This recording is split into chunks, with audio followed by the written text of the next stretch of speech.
जी अस्सलाम वालेकुम जी, मेरा नाम ज़ुल्करनैन है। आप देख रहे हैं नाफी चैनल। जी आज मैं बताऊं कि मैं एक आपको एक ज़बरदस्त चीज़ बताने वाला हूं। मेरे पास एक पार्सल आया है जो कि मैंने दराज से ख़रीदा है और तकरीबन 15 से 20 दिन लगे हैं इसको पहुंचने में यहाँ तक। मैं इस वक्त लाहौर में हूँ।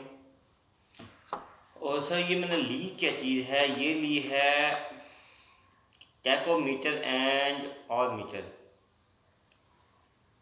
घंटों वाला मीटर। सर ये आपके, मैं दरअसल अपनी ज़बान में बताऊं कि ये आपकी गाड़ी के इंजन की किसी भी चीज़ के स्पार्क प्लग को देखते हुए आपको आरपीएम बताता है। सर इसके एक तार है जो कि आप लगा देंगे स्पार्क प्लग के ऊपर, यानी आपको उसको छीलने की ज़रूरत नहीं है। जैसे वो बैटरी को चार्ज करने के लिए एक कोकोजेल कनेक्टर मिलता है ना, कनेक्टर या चिमटी नुमा, क्लिप नुमा, वो आप इसके ऊपर लगा के उस तार के ऊपर लगा देंगे। जो उसके अंदर से स्पार्क हो रही है ना, इग्निशन तार जो आपके पास प्लग को लगी होती है, वो उसकी बाहर एक फील्ड प्रोड्यूस होता है, ठीक है, इलेक्ट्रोमैग्नेटिक फील्ड प्रोड्यूस होता है। वो उसको ये मीटर उसको सेंस करके बताता है कि आपके इंजन की स्पीड कितनी है। तो याद होगा आपको जब यामाहा फोर स्ट्रोक नया नया आया था, तो वो यामा वाले जिस बंदे को ट्यूनिंग करने के लिए रेफ़र करते थे, आप वहाँ पे जाके आप ट्यूनिंग बाइक की करवाएंगे, उनको दो चीज़ें दी हुई थी यामा वालों ने। एक उनको एक सिस्टम दिया हुआ था, कंप्यूटर सिस्टम, जिसके अंदर उसका डाटा रखते थे कि कौन सा बाइक आया है हमारे पास, क्या क्या मसला था। और दूसरा ये था कि उनको एक ये वाला मीटर भी दिया गया था। वो साइज़ में शक्ल में मुख्तलिफ होगा। तो वो ये था कि वो क्या करते थे, उसकी ट्यूनिंग करने के सिर्फ दो काम करते थे। एक तो वो जो उसका शागिर्द था उसको बता देते थे भाई आपने इसके ब्रेक शू चेंज करने हैं और इसके चैन को ऑयल देना है, चैन टाइट करना है, ये चीज़ें। और जो आपके ब्रेक लीवर, क्लच लीवर होते हैं, यहाँ पे ऑयल लगाना है, ये लगाना है, वो लगाना है, स्टैंड को तेल देना है, ये सारा कुछ ये चीज़। और जो कारीगर था, उस्ताद था, वो दो चीज़ों को देखता था। वो ये देखता था कि इसके टैपेट कैसे हैं। वो टैपेट खोलता था, टैपेट खोल के उसके पास एक गेज होती थी, जिसे आप पत्तियाँ बोलते हैं, बारीक बारीक सी, जिसमें चाकू आते थे ना पहले दौर में, अभी भी हैं।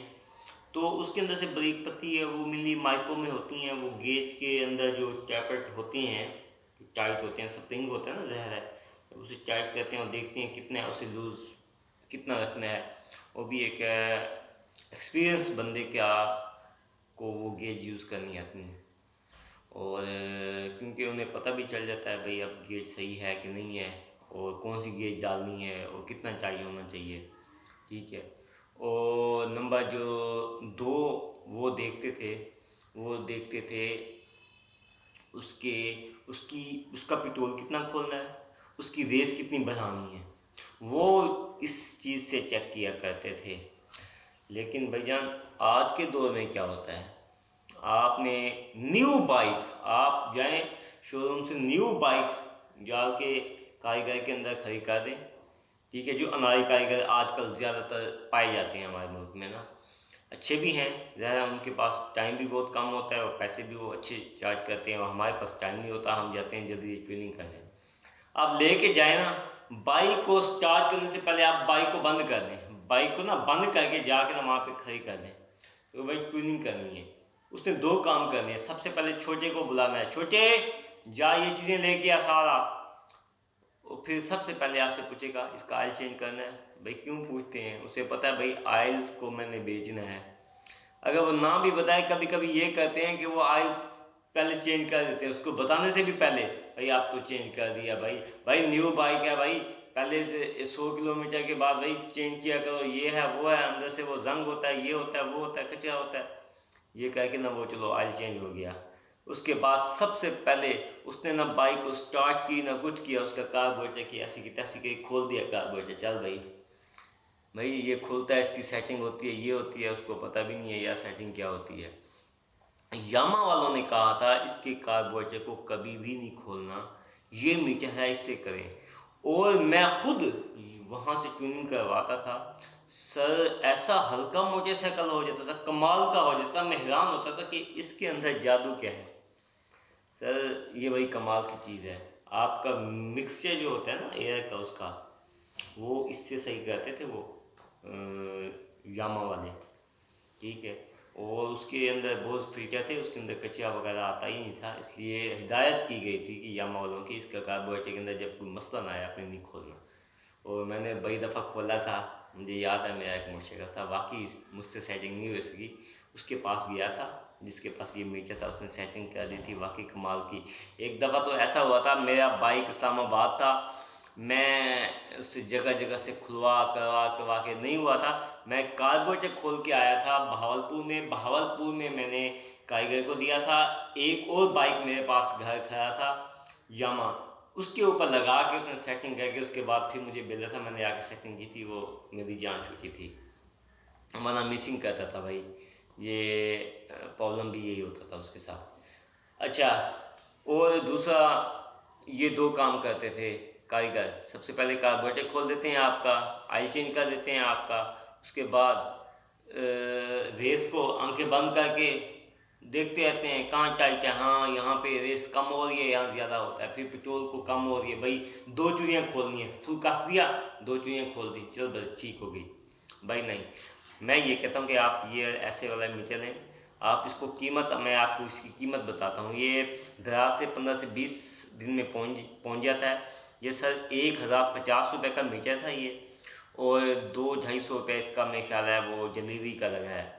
देखें कहाँ से चाइना ने सिर्फ 1200-1300 रुपये के अंदर ये मीटर हमें भेज दिया। सर कमाल की बात है ना उसकी, देखें उसने पैसे भी इतने चार्ज किए हैं और क्या क्या चीज़ बना के हमें दे रहा है, लेकिन हम कहें उसका शुक्र अदा करना चाहिए। सर वो आपके हाथ पांव काट रहा है चाइना, वो पता क्या कह रहा है, अपनी सारी रिसर्च को छोड़ दें, मेरे से प्रोडक्ट लें, मैं बहुत ही सस्ता कर दूंगा। जो वो चीज़ बना रहे हैं ना पाकिस्तानी, वो कहता है, चाइना कहता है जो पाकिस्तानी तुम चीज़ बना रहे हो ना, मैं इससे एडवांस आपको हाफ कीमत के देने के लिए तैयार हूँ, मुझसे ख़रीदो। क्यों? वो आपके हाथ पाँव काटना चाहता है। मैं ये कहता हूँ स्टूडेंटों से, इंजीनियर से, आप अपने अंदर रिसर्च के अंदर रिसर्च की तरफ जाएं, अपना काम करते रहें। अगर आप ऐसी जॉब पे फंसे हुए हैं जहाँ पे टाइम नहीं मिलता, ज़्यादा मीडिया तो यूज़ करते हुए हैं, फेसबुक पे यूट्यूब पे नई नई रिसर्च वगैरह देखते रहें, अटैच रहें, ताकि आपको आने वाली चीज़ों का एक आइडिया हो जाए। ये भी हो सकता है कि 5 साल आप जॉब पे हैं, नई कोई ऐसी जॉब है, नई टेक्नोलॉजी है, आप उसके बारे में पता भी ना हो, फिर ना पिछली जॉब रही ना अगली जॉब रही। कोशिश करें अपना काम करें, खुद करें। अगर आप इंजीनियर हैं तो मुश्किलात बहुत पेश आएंगी, तो इंशाल्लाह एक दिन आप कामयाब भी चढ़ जाएंगे। क्योंकि आपको पता है कि किसी पहाड़ पे चढ़ने के लिए आपको 2-3 बंदे नहीं चढ़ाते, खुद ही चढ़ते हो। जब खुद चढ़ते हो तो जो उसका आप देखे तो जो व्यू देखते हो, जो नज़ारा भी देखते हो, वो भी तो आपकी आंखें ही देखती हैं ना। तो ज़ाहिर है आपको उस मुश्किलात वो सब पीछे वाली भूल जाएंगी। तो कोशिश ये है कि मेरे पास जो भी नॉलेज आता है, जो भी चीज़ें हैं, मैं आपको बताता हूँ उसके बारे में। देखें ये मेरा एक टीचर थे, जो एक राजा अमजद साहब, मैं मून सिस्टम ऑफ एजुकेशन से मैंने एफएससी की थी, तो वो हमें कहते थे कि भाई जो चीज़ आप कहीं से काम करवाते हो, बाइक का बैठना ही है ना, फ्री बैठना है ना, इधर उधर देखना है, तो उस बंदे से सवाल करो, उस चीज़ को देखो, ताकि आपके अंदर नॉलेज आए कोई। तो वही मैंने एक उनका जो बात थी वो पल्ले बांध ली थी। तो मैं ख़ुद भी कहता हूँ जो चीज़ मेरे नॉलेज के अंदर है मैं आपको बताऊँ, और आप भी सर्च किया करें इन चीज़ों के अंदर। तो बेशक आप ना बनाएं, लेकिन सर्च करें, आपके नॉलेज होनी चाहिए, ताकि कोई भी बंदा आपको बुद्धू ना बना सके। तो ठीक है, क्योंकि इसका फ़ायदा ये होता है जब इंजीनियर हर चीज़ को देख रहा होता है ना, तो उसका फ़ायदा बहुत ज़बरदस्त होता है। तो अगला बंदा कोई भी वर्कर उसको तंग नहीं करता। मैं आपको मिसाल दूँ, मैं एक बेस्ट वे सीमेंट प्लांट पे था। मैं इंस्ट्रूमेंटेशन इंजीनियर के तौर पे वहाँ पे काम करता था।